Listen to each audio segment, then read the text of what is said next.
की बात करें, आम आदमी पार्टी पूरी ताकत के साथ पूरे 90 सीटों में लड़ेगी, मजबूती से लड़ेगी और इसके परिणाम जब चुनाव के परिणाम आएंगे आप देखेंगे कि ऐतिहासिक होगा छत्तीसगढ़ के लिए। यही बात तो भारतीय जनता पार्टी बार बार कहती है कि ये गठबंधन जो है वो मतलबी गठबंधन है।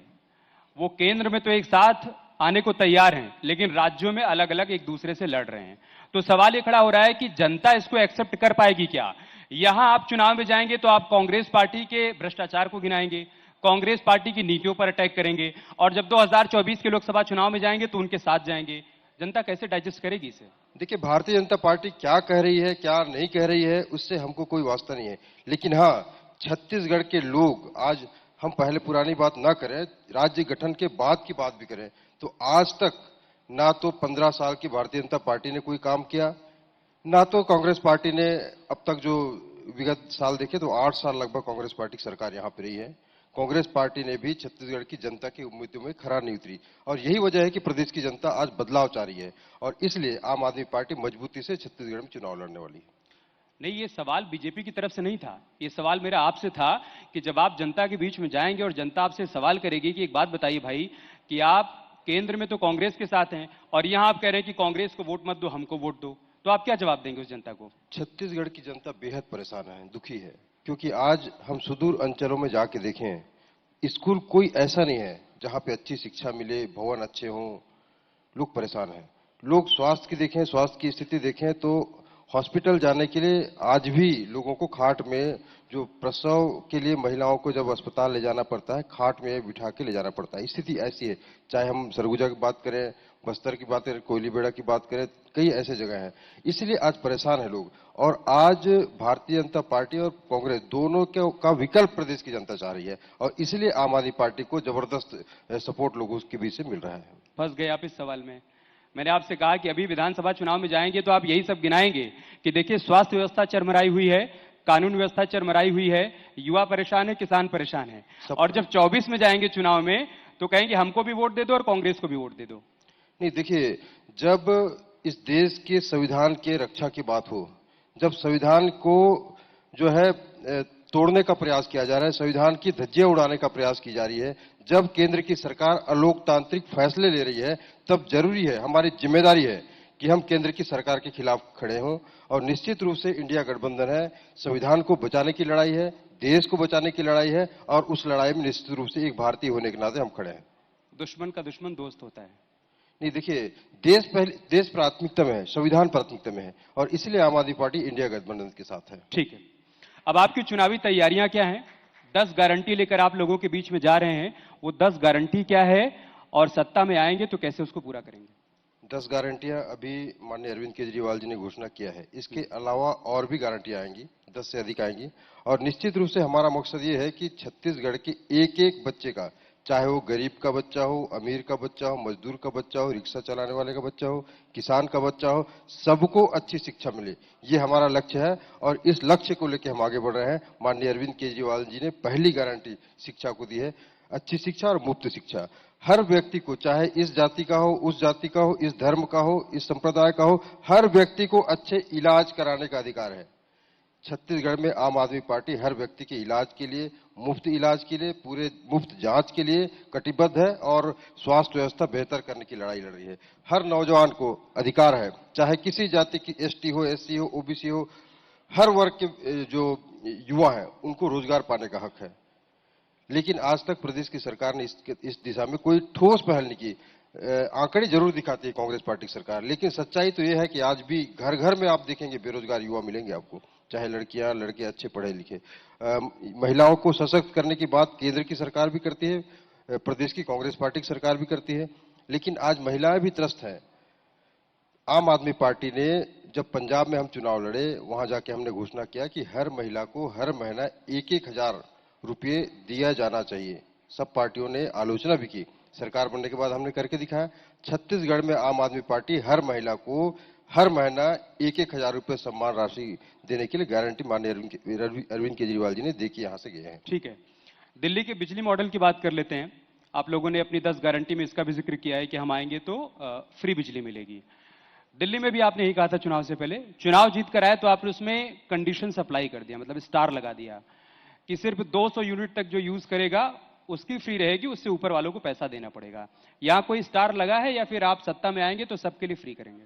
आपको याद होगा दिल्ली में हमने बिजली हाफ की बात कही थी, लेकिन सत्ता में आने के बाद हमने बिजली माफ कर दी 200 यूनिट। छत्तीसगढ़ में हम 300 यूनिट बिजली माफ करेंगे।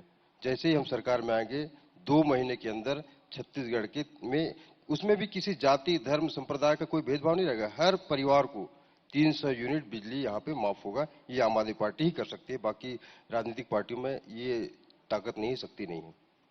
ठीक है, अब ये बताइए कि जिस तरीके से आप लोगों की तैयारियां चल रही हैं, सारी 90 सीटों पर आप लोग तैयारी कर रहे हैं? क्योंकि मैं तो एक रिसर्च अभी जब पढ़ रहा था और कुछ लोगों से बातचीत भी कर रहा था, तो कह रहे थे कि एक तो आपकी सीट फाइनल हो गई, उस पर आपका सारा फोकस है, और दूसरा कुल मिलाकर 10-12 सीटों पर भी आप लोगों की तैयारी चल रही है।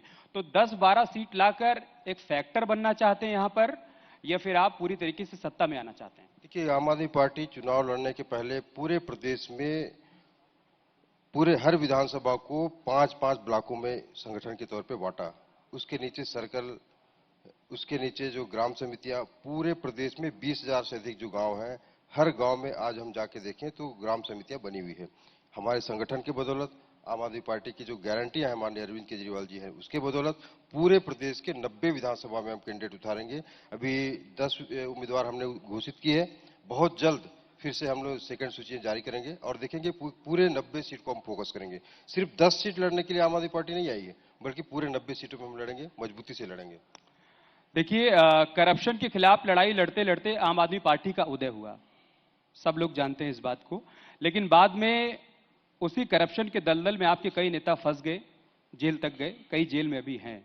यहां आप छत्तीसगढ़ की जनता को कैसे यकीन दिला पाएंगे कि आप आएंगे तो आप करप्शन को खत्म कर देंगे, या जो दाग दिल्ली में लगे हैं उन दागों को यहां धुल देंगे? देखिए, ईमानदारी की लड़ाई बहुत कठिन होती है। आम आदमी पार्टी पूरे देश में करप्शन के खिलाफ लगातार लड़ाई लड़ भी रही है, काम भी कर रही है, लेकिन केंद्र की सरकार के लिए आम आदमी पार्टी पूरी तरह किरकिरी बनी हुई थी।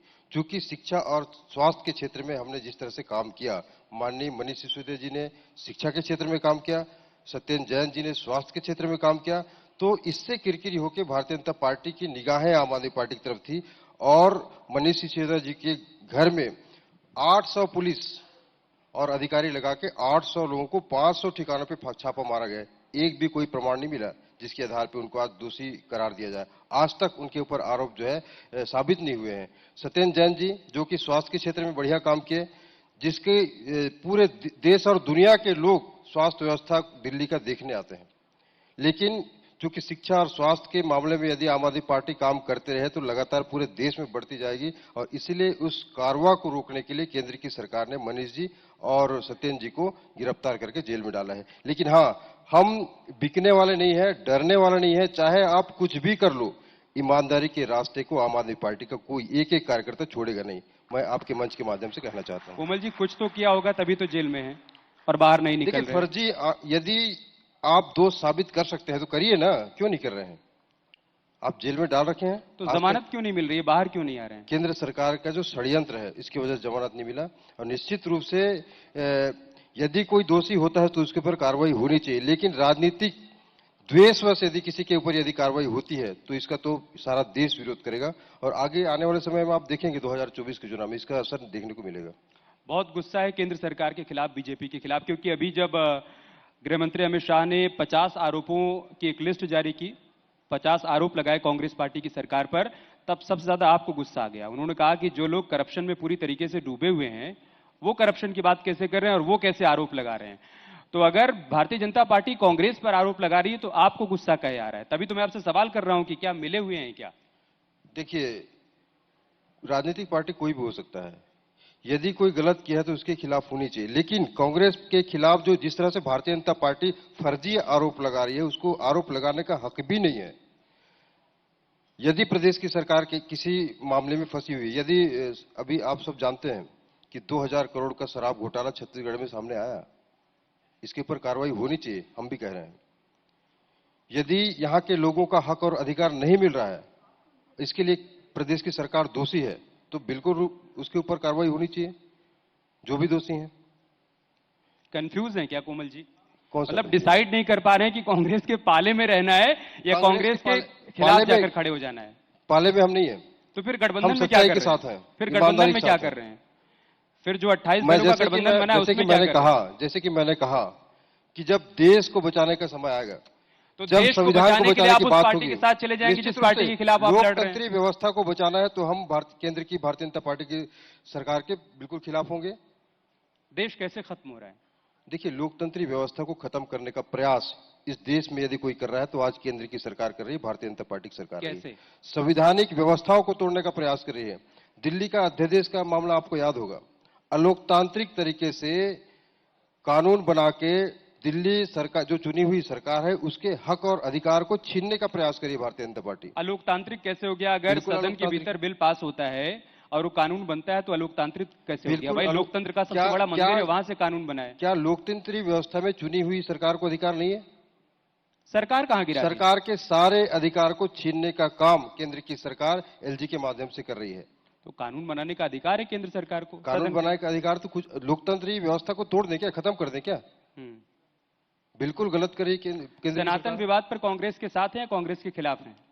देखिए, धर्म और संस्कृति की बात हम बहुत ज्यादा नहीं करते, लेकिन हाँ, देश को आगे बढ़ाने के लिए यदि शिक्षा की जरूरत है, स्वास्थ्य की जरूरत है, रोजगार की जरूरत है, उस पर हम काम करते हैं।